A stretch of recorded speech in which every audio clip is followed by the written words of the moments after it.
Hello guys, in this video I will show you how to set up Keplr Wallet extension on the Google Chrome. So, let's start with typing keplr.app, which is the official website of this wallet. Now, we need to click the Get Keplr Wallet button. Here, we need to scroll down a little bit and choose the correct option. I will go with Chrome, as I'm on Google Chrome browser. We are redirected to Chrome Web Store site, so we just need to add Keplr to the browser as extension. Here on the setup page, we need to go with the Create a New Wallet option. Now we are going to create new recovery phrase as we are going to set up wallet from scratch.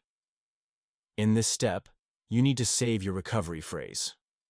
Remember to not share this with anyone, as this is a direct access to the funds you have on your wallet. After you are ready, click Next.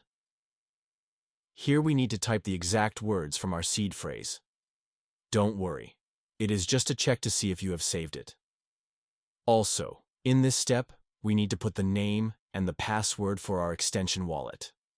As always, I recommend typing a strong one. Here you can check which networks you want to have access to in your wallet. I will leave it as it is, because of today's multi-chain nature of Web3. Once you are ready, click Save. And the wallet is now created. You can fully explore Web3 space with your extension. So, that's the end of this video. Now, if you have found the content helpful, don't forget to give a like and subscribe to our channel for more content like this.